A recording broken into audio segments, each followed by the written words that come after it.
Welcome, everyone, and happy Pride Month.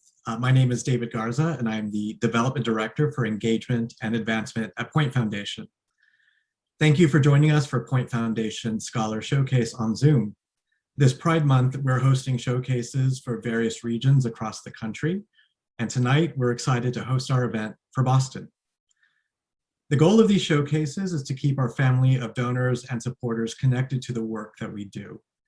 The pandemic has kept us physically apart for over a year now, but we want to make sure that you're up to date on the incredible accomplishments and ongoing work of our scholars and alums.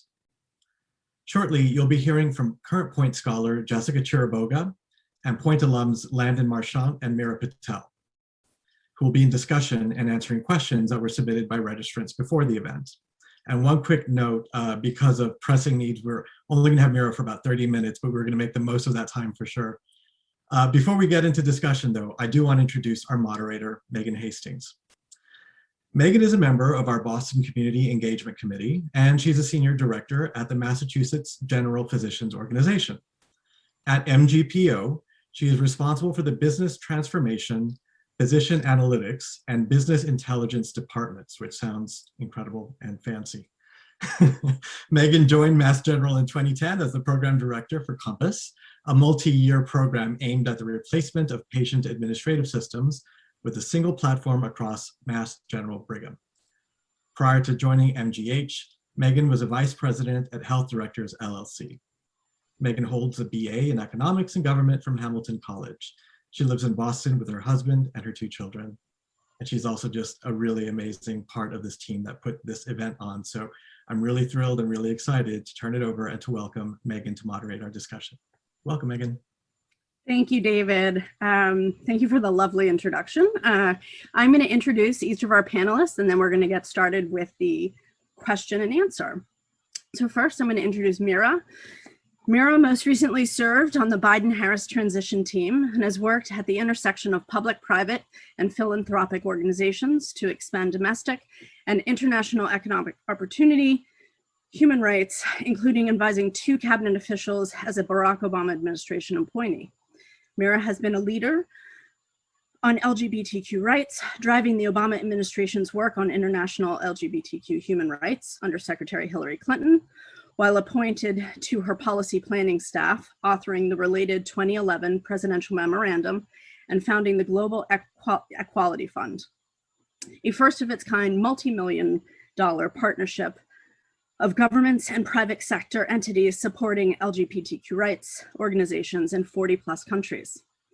Informed by their perspective as a trans person of color and first-generation American, Mira convened the Biden campaign's LGBTQ Policy Committee and served as a senior policy advisor for LGBTQ outreach, receiving national recognition as an Out in National Security 2020 leader.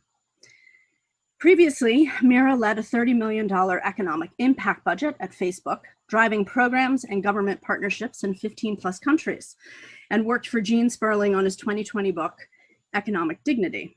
Mira is a graduate of Wellesley College and the Wharton School at the University of Pennsylvania, and is a Council on Foreign Relations term member, Atlantic Council Millennium Fellow, Truman Center for National Policy Senior Visiting Fellow, Wharton Social Impact Initiative Fellow, and Point Foundation Scholar. Welcome, Mira. Next, going to introduce Landon. Born and raised on a flower farm in rural Wisconsin, Landon Marchant has traveled a long way from their conservative religious upbringing. At the age of 18, Landon enlisted in the United States Air Force, hoping to suppress their gender identity and sexuality. However, instead of turning Landon into cis and straight, the military introduced them to countless successful and happy LGBTQ people. Since an honorable discharge in 2011, Landon has devoted their time to helping LGBTQ troops and veterans. In 2013, Landon helped found and grow Sparta, an LGBTQ military organization where they led numerous leadership roles. Landon currently serves as the Economic Impact Programs Manager for Minority Veterans of America, helping increase awareness and access to resources for marginalized veterans. Acceptance into and graduating from Williams College, only serve to deepen Landon's passion for helping LGBTQ individuals succeed. As a disabled veteran, a formal trade union apprentice, community college transfer student, and advocate, they know the importance of strong support networks and economic stability. Landon currently works at ZX Ventures, Anheuser-Busch InBev's global innovation and investment team, where they are the global employee experience and inclusion analyst. Welcome, Landon. Next, I'm going to introduce Jess. Jessica grew up in a small conservative suburb of Glendora, California, as a quadruplet with 3 brothers. Throughout her younger years, Jessica was raised in the Christian faith and regularly attended church with her family. Jessica realized she was lesbian in middle school and immediately felt ashamed of her identity. Her faith and sexual orientation seemed irreconcilable. After several years of grappling with her identity, her involvement within the school's GSA helped her move from a place of shame to one of pride. Undeterred by the bigotry of some classmates and church members, Jessica made it her life's goal to help others live their own truth. From 2018 to 2020, Jessica served as a 2-year member of the Gay, Lesbian, Straight Education Network's National Student Council, where she worked with a national nonprofit to end discrimination, harassment, and bullying of LGBTQ+ students in K-12 schools. Jessica is now attending Dartmouth College, where she hopes to create a dedicated queer resource center and major in history and government. She serves as a student assembly senator and mental health committee chair, staff writer for the Dartmouth Political Times, president of Dartmouth's LGBTQ+ organization called Within, and an ambassador for the Dartmouth Political Union. She is also an active member of the Dartmouth Outing Club, and she plans to hike the Pacific Crest Trail after Dartmouth, attend law school, and pursue a career in constitutional litigation. Well, there's quite some resumes and backgrounds, and there's nothing like reading those to make you feel pretty inadequate, quite frankly.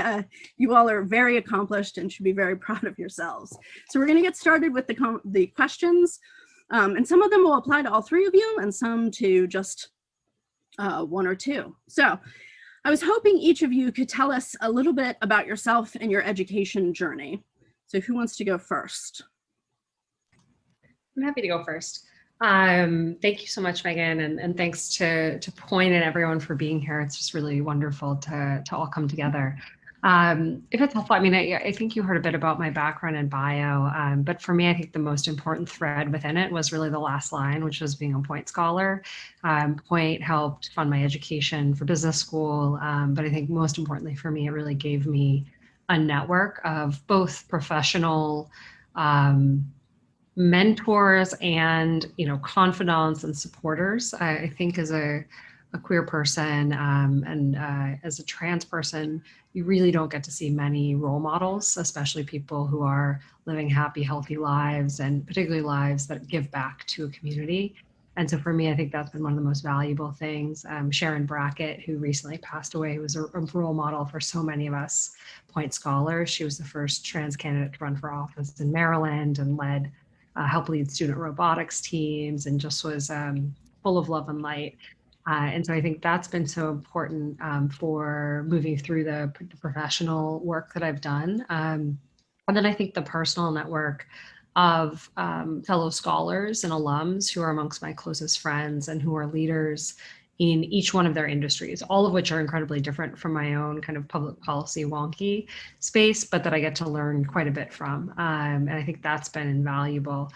I think for me, I've always focused on impact as something that felt like I had to it was my responsibility to try and make change in the world. It does feel like as a trans person that there's sort of especially in policy and politics, that it can be a bit personal sometimes. And so I think Point for me has really been that backdrop and that foundation throughout my life and career that's really led me to be able to stay resilient and positive, even when things are, after this long dark year. It's really good to sort of be on the other side of it and to stay optimistic about what the future can and should look like. Absolutely. Excuse me, I can go next. Just to echo the thanks, I don't want to know where I would be without Points, and so I'm very grateful to be able to be here and to help give back to the community in some ways.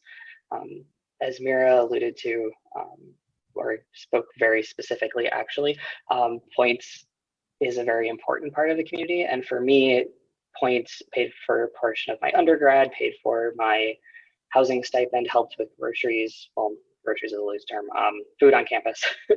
And it really just filled in the gaps where my financial aid fell through. And that was really, really valuable. But the most important part for me was just the community. It's funny you mentioned Sharon. She actually asked a question during my final selection that I still remember like cutting to the bone and like stumbling and not sure how to answer it. And apparently I answered it just fine. But she just was a wonderful human who took me under her wing. And I could say the same about so many people that I've met through Point. And I don't really know where I would be without that community, whether they're mentors or friends, or even just seeing that it's like there's a future. And like there's a future for people like me, there's a future for people like us, and it's okay to be yourself, and that there's people around who actually appreciate who I am and the things that I want to do in the world. And having that community from Point was one of the most powerful and influential things. There was a while there too where the only like queer people that I was in close contact with during the school year, because the school year was insanely busy all the time. And the only queer people I was in regular contact with were through Point, because all of my friends on campus were veterans, but they were cis straight male veterans who I adored dearly. But there's some points where just the lines cross, or there's ships in the night and the communication just isn't quite there, because I have to explain so many things in order to try and explain my perspective on something. And being able to reach out to the Point community and say, hey, this just happened, and somebody go, oh, that's weird, or oh, that's exciting, and just understand and get it was so meaningful and really precious. I would just add, for me, absolutely the value of community through Point. I've become even more aware of that, even though this is my first year of the scholarship. I've been so grateful for the relationships I've been able to make with other scholars and with my wonderful mentor, Mira, and just being able to have hope in a future, both in academia and also in my upcoming professional career, that, I can be beautifully queer and still, fulfill all my dreams in the workplace and in school. So having that inspiration, having all this wonderful community that I can lean on in times of trouble and rejoice with and celebrate with, and in times of celebration, it has been truly magical. So I'm very grateful for Point. That's great. It's great to hear about the importance of community and the support that mentorship has provided for each of you. Going back to that, each of you have spoken about your connection to community and connection to Point. And it sounds like you guys, have really developed these relationships and they've continued forward.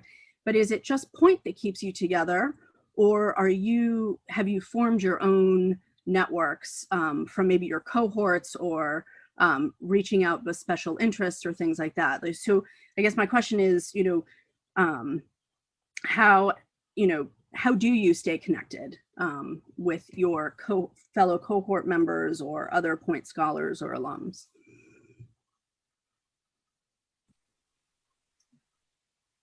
Oh, I'd love to turn it over to Landon as an alum, and then I definitely want to hear from Jessica, because I'm so curious to hear what students are up to. I'm the chair of the alumni committee, so the representative to the board. So we try to represent the views of the over 400 plus Point alums, support scholars where we can. We just had a wonderful graduation ceremony yesterday for all the Point scholars across all of our programs, from the main scholarship to the community college and the BIPOC POC program.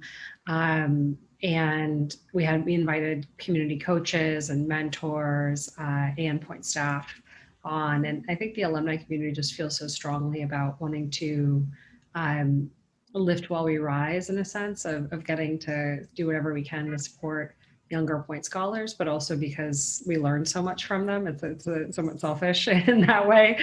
I think I learned something from every conversation I've had with Jessica about, where our movement is, what language we're using, just a perspective of what it's like to be in school in the pandemic, and lessons of resilience in that. So that's sort of how we've come together formally. And then Landon, I think you were about to say something, so I'd love to turn it over to you. But there's always a good, happy hours, which we've been doing virtually, and just really trying to build one-to-one connections where we can in this really challenging time.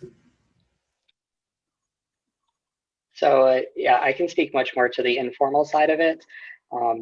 What I have seen and the ways I've built community have been through connecting with alums or people who are actually even mentors who are never points alums themselves, or also people who are current scholars through our Facebook group, and finding points of commonality through somebody's looking for a job, or I know of a job posting that somebody else is looking for, and sharing it and saying, hey, this is an opportunity that's come through my network. Who's interested? How can I help you apply? What do you need? And also trying to keep an eye out and see people who are in need of something and say, hey, you're struggling right now. We've noticed on Facebook, or, I heard from somebody that, your semester is going a little weird. Can we help? And just really trying to be that shoulder for each other in a very informal way has been really helpful, at least for me, because it gives me the sense of community, even though like selfishly, I realize like this is a very selfish perspective to be coming from. And then also, like I said, the mentorship aspect of it. I've had 2 point mentors, and I'm in contact with both of them, even though one is more recent than the other. I've been really fortunate to coach a community college student. And so by developing these relationships and being able to introduce people to my mentors or learn from other people in my mentors network, I was facing a difficulty with a nonprofit that I was working with very briefly, and reached out to my point mentor, and he actually set up a call with senior executives at one of the largest corporations in the world because they had dealt with a similar issue, and they're in his friends group. And so my friend, who's a lawyer, and myself got to sit down on a call with 3 senior executives from a major corporation and who had dealt with a very similar issue in a nonprofit, and get their advice and their thoughts and talk through it, and then move on and be able to apply that information and start building these relationships. Like that's the kind of like, connection and giving back to the community that I never imagined having before. But it was also really cool to be able to say like everybody on that call was queer, everybody, and that was really cool. And then Jessica, if you could please, I'll hand over to you. Perfect. Yeah. So in terms of speaking more to the current scholar perspective, obviously, we didn't have the opportunity to meet in person due to the pandemic, but over the summer, we all downloaded WhatsApp and we started talking over there, and we would have sort of like weekly little calls where, someone would be cooking, someone would be doing homework, someone would be doing chores around the house, and we just got to talk and got to know a bit about each other's lives, whether that was like growing up, being LGBTQ plus, or, navigating school. What was really beautiful is that, at least my class of scholars, or my year of scholars, came from all sorts of different years. So there were some juniors and seniors in my cohort as well that I was able to learn from, and some graduate students as well. So just being able to have conversations with them and, learning about the ways that they've been able to advocate in their schools. I remember one of my two of the point scholars that I talked to during one of the calls were giving me advice on how to advocate for a queer resource center, which is something that I wanted to, but I didn't know, who's the right person to ask about that. And that's the beauty of Point, is you can find someone for just about anything to give you advice and have it come from a perspective of an LGBTQ plus person who understands like the unique challenges that you face and the barriers that you're going to have to encounter. So I've been super appreciative of that. I'd also say in terms of like current mentorship, just being able to talk about, constitutional litigation and the Hill and just so many other topics from a queer and trans perspective has been so helpful for me in just developing my interests, feeling confident, and, networking with other people at my school, and feeling confident in applying for different internships. So I owe so much to the mentorship program for just helping me build my confidence and feel like I can really take charge of my education, and then beyond that sort of my career and professional development. So super grateful for that. Great, thank you. That's really interesting. So the next question is really geared towards Landon and Jess. Landon, you just, I believe, graduated this past spring, knee deep in the early waves of the pandemic. And Jess, you graduated from high school and were transitioning to college. So what was it like navigating those transitions in your academic life during this pandemic?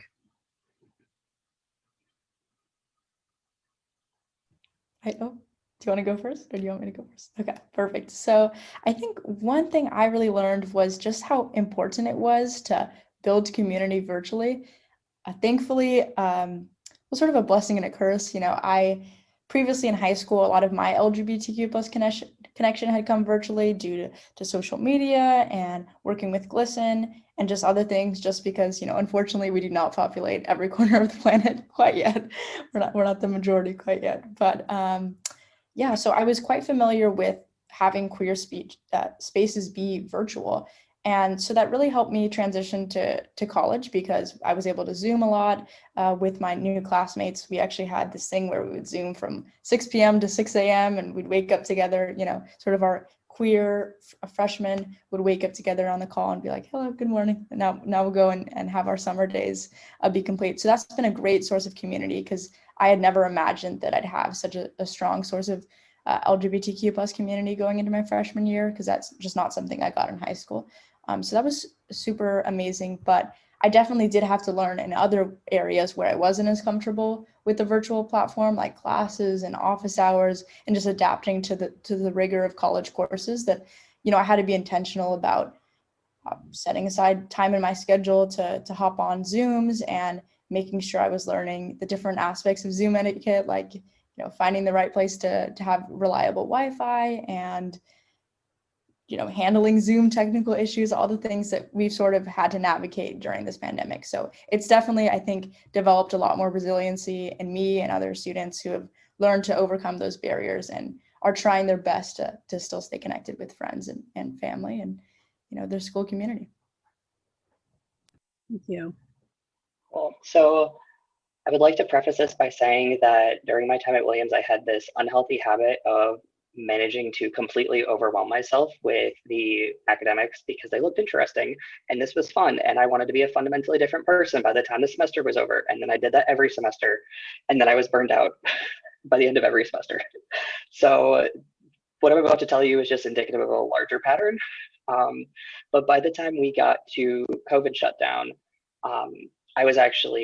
our spring break started early, a week early at Williams because of COVID. And I was so grateful when that happened because it was spring semester.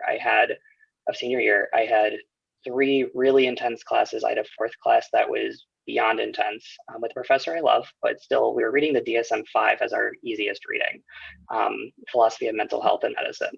Yeah, so really just dying in every aspect here. And then we had a 10-week-old puppy.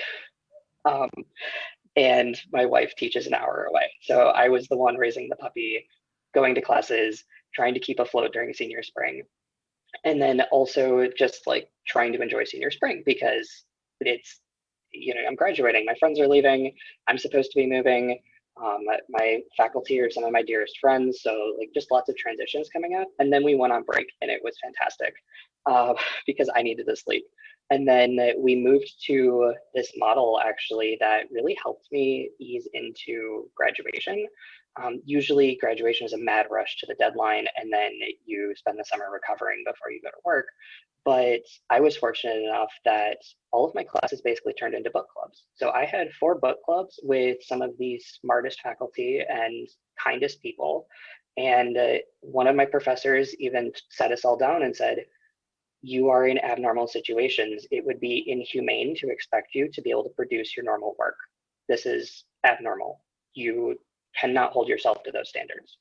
And so I had people who were, whenever I would be like kicking myself because I couldn't do the same quality of work and I just couldn't. And I would be beating myself up for it. And they'd be like, no, you're here. We're talking about this. We have an hour today and we have an hour and 3 more days. And we're going to talk about the next chapter. This should be fun. And so it was a really good practice on learning how to be a human again. and talk about things in a book club format, but also build community in a very different way. And again, it helped me kind of ease out of that school 100 miles an hour, just get to the deadline kind of mentality, and ease into like life, which was really wonderful. And then we ended up not moving anyways. We stayed in town after graduation. So that was an added bonus because I haven't had to rebuild community. But yeah, that was, I think for me, the transition was much easier than it was for some people because of the fact that like, this place is home and I had very, very understanding faculty. That's great. And you make an excellent point about all of us really having to reevaluate life in this pandemic, right? We had to decide what was important, what we needed to get through the days. And it certainly was very different for everyone, and everyone had a different mechanism to sort of make it through. So I just want to acknowledge that Mira, I know that you need to leave, and I wanted to say thank you very much for participating. It was great to hear your experiences, and I look forward to hearing more of them as I am involved with this organization. It's really been great. Thank you. Thank you. And if anyone has any questions or ever wants to chat or follow up, I'm here and always happy to talk about how important point was to me and how important I think it is in the world. And I'm just so glad that all of you are as big a fan as I am. So happy Pride.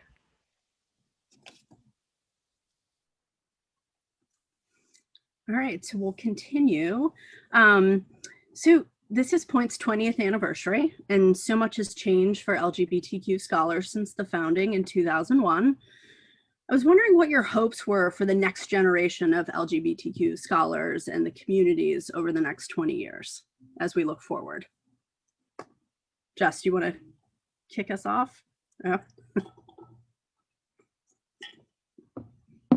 And then I saw you on mute, so I'll let you go first and then I'll go right after you. I was just going to say, we're starting with the like easy questions here, I see. You can take this one. Okay, I was hoping you would give me more time to think, but I'll give my best shot at it. I really think that, one of my biggest hopes is that I'm super passionate about history and government. And one thing I've seen is that, at least at Dartmouth, we used to have an LGBTQ plus historian, but now they've moved to like different departments. So English and creative writing, and there's some queer and trans professors who are not necessarily like historians, they're scientists or artists or different other things. But it has been interesting because I've sort of been thinking, I really want a history professor who specifically focuses on LGBTQ plus issues. So that might be coming in the next few years, but I just hope that, in the next generation, we just have a lot more LGBTQ plus historians, a lot more LGBTQ plus scientists and all sorts of departments where students are able to find faculty that they can connect to and that they can feel motivated to. They can see them in their positions and think, I can be that when I grow up. So just increased visibility in academia, outside of academia, in the professional world, I think is going to be great. We have already seen a lot more representation in media, but seeing our other sectors of the economy reflect that too is going to be super important. And then in terms of the community, I think that this last year has really made us reckon with the legacy of slavery and of racism in our society, and also thinking another recent development has just been thinking more intentionally about mental health and how that affects LGBTQ plus communities disproportionately. So I think that one of my other biggest hopes is that we're able to grapple with these issues in a respectful way and in a deep and meaningful way, and be able to create solutions that minimize the harm that's been done to so many people and chart a path forward that we're really proud of. So that's my vision and hope that we are able to accomplish that in the next couple of years. So first off, Jessica, we need to chat because I know some professors you need to talk to. They're not at your school, but I know some professors. And to answer the question,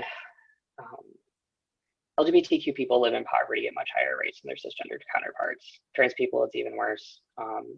Most LGBTQ people, and particularly trans people, go into entrepreneurship as a last resort, not because they actually have this deep-seated passion to be self-employed. And And so my hope and my goal for the next generation of LGBTQ scholars and communities is to be able to have opportunities and to be able to see themselves in places. Like, I should not be an anomaly. I should not. But I was one of the first, maybe I was one of the first, if not the first, community college transfer student at Williams. I was one of the first veterans since World War II. There was one the year before us, and then two of us showed up the same year. So, and then when we start talking about the intersection of my identities, I have no idea. Like, to have a disabled trans veteran who was also a community college student, who's also been to trade school, who was also a skilled trades apprentice, like, who's managed to get out of places that they absolutely hated and then be somewhere they're thriving and actually enjoying what they do, like, that's, I should not be the exception. I don't want to be the exception. And so I want to see a world where scholars can look and they see, oh, there's not just, like, Sharon was amazing and she was a trailblazer, but I want a world where we have more than, like, I think it's 5 elected officials in the United States who are trans right now. Like, I want a world where somebody can look up and say, oh, somebody just like me did this. This is fine. And I want a world where our senior business leaders are, like, there after they transitioned. So they transitioned in high school and college and then still had successful careers and still made a lot of money and still donated to their communities and volunteered and changed business priorities to give back to their communities. And so those are the passions that I have and the hopes that I have, because I want scholars to be able to see representation so they have a higher thing to mark their hopes to. And this feels realistic instead of feeling like you're just dreaming, to be able to say, oh, this is possible, and somebody has already opened the first door or the second door and I can open the next one. And I wanted that to come, because with that comes financial stability. With that comes healthcare. With that comes housing. It is unacceptable to me that we have grants out there, specifically in Colorado. There are grants for trans people to be able to change their name because there's a nonprofit that does it, but there is no guarantee that somebody will be able to afford their rent. And so I want a world in which trans people can afford their rent, in which they can afford their name change and that they're not going to be in danger, but also that they can look at it and say, oh yeah, sure, if I want to be the next, like, CEO, I can be the next CEO, I can be the next Ryan Cohen, I can start the next Chewy. Like, they can dream as big as they want and actually have a path to get there because there's role models and because our generation has already beat down those doors and we're following in the footsteps of giants and we're building on top of that. And I just want to be able to have the next generation look back and not even, the same way I have trouble comprehending the stories that my mentors tell me about the AIDS crisis and when they would be arrested for jaywalking because they were women wearing pants. I want the kids that come after us in the next 20 years to not understand in the same way that I struggle understanding being arrested for wearing pants. Like, that is what I want. I want them to be like, of course I'm going to have a good life with financial stability and I can get married, whatever that looks like for my family. Call me an idealist. I don't think that's an idealist. I think that's a realist. And certainly the two of you are so accomplished so early in your lives, right, that you will absolutely be able to contribute and help to envisioning your dreams and goals. So another question, going back to community, because that's really, what Point is, right? It's a community, it's a support network, it's a way to really showcase everything. So I was wondering, how you individually give back to the LGBTQ community.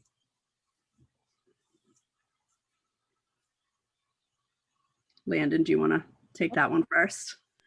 I can do that. I feel like the teacher calling on students. And they're like, well, if I'm not careful, I'll just talk too much, and I don't want to do that. I want to hear from Jessica too. So me individually, well, in 2013, I helped found the LGBTQ trans organization, Sparta. And I also now volunteer with Minority Veterans of America around the economic impact programming. I run those programs. And occasionally when I have the opportunity, I will write or publish or interview. But the things that are the most important to me, and not to say that those aren't important, but like the ones that really, the things that like make your chest warm a little bit at the end of the day, like those are the ones where I'm able to talk with, like yesterday I was talking with a first generation college student, graduated my year, blue collar, LGBTQ, trans identified, and they're trying to figure out how to navigate their first ever retirement portfolio. And they're trying to figure out, like, I helped them get their next job, their job they're in now. They were working a job where basically they were paying to be there.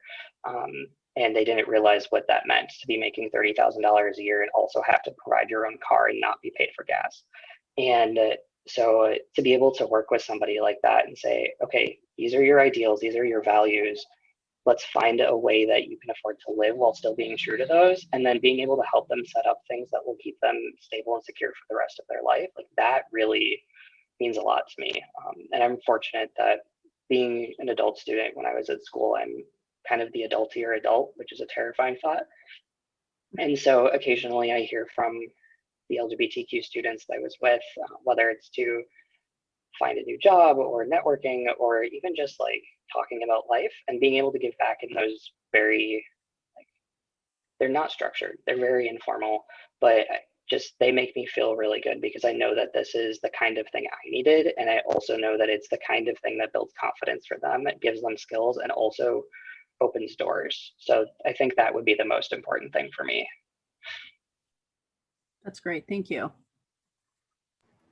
I think for me, I was really excited to go to Dartmouth partly because I knew that there was so much of a history of queer activism on campus that not everybody recognized or not everybody was aware with, including alumni. And I just wanted to build on that legacy and sort of help push, that vision forward. So as part of within our LGBTQ plus undergraduate a student organization, we've been working on creating a new pre-orientation session for the incoming 25, so the incoming freshmen, to just get them acclimated to campus, to know what LGBTQ plus resources they can tap into, what are the professors that they can talk to in case they need advice, just those sort of things, so they feel a lot more comfortable. And we also like hosting game nights.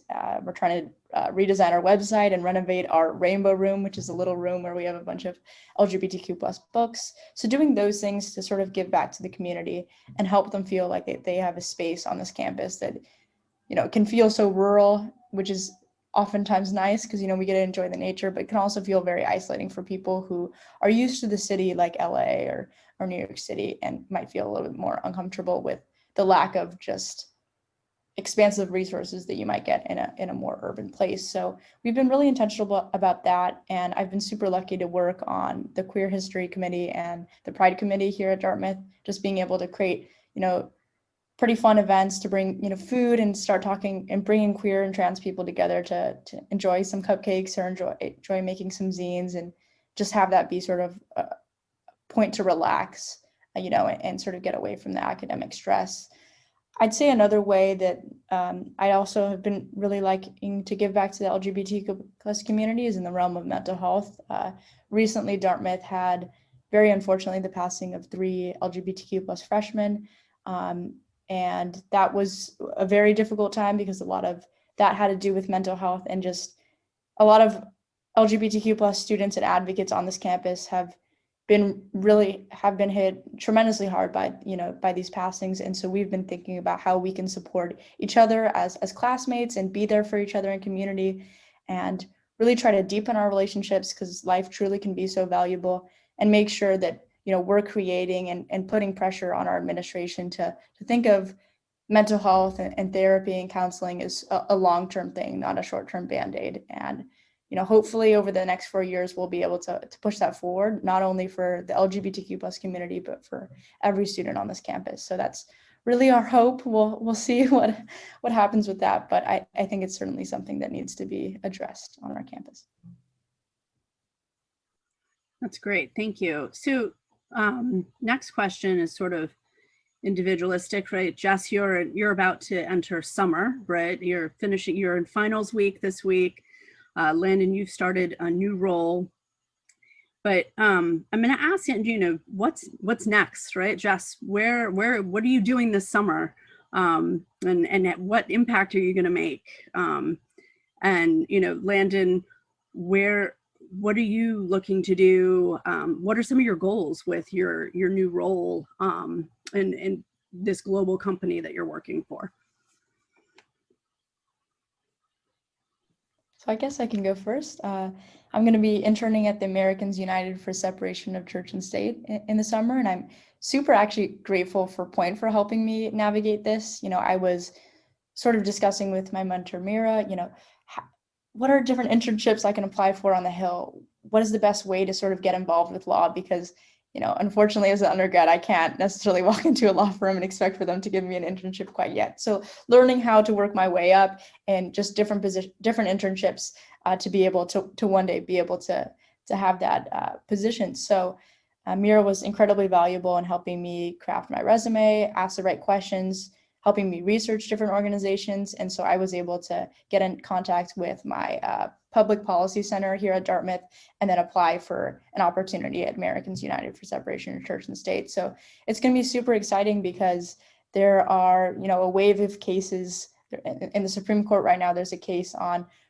religious discrimination if, the Catholic Church can discriminate against same-sex or against LGBTQ plus couples trying to adopt. And so we'll get a decision of that over the summer, and that'll sort of impact the way that we see separation of church and state. So that's a very LGBTQ plus specific change I'll see on my job. So I'm very excited to sort of create some resources and materials for young people that can help them understand how they can advocate in the wake of the decision and learn more about these legal issues that we face. And then I guess it's sort of like a non-intern specific thing. I am going to have my first backpacking trip 2 weeks before I start school. So that'll be very exciting just to be able to experience nature. That's always been a key priority for me. It just, I had this little opportunity talking with friends and I said, the birds don't care if you're gay. And so that's a good point that I've really noticed out in nature is, there's a lot less pressure to, and you can just be freely you out in nature. So I'm really excited for that opportunity to just, reconnect and recharge before the next term. Absolutely. That sounds incredibly exciting and interesting, and I'd love to hear more about it.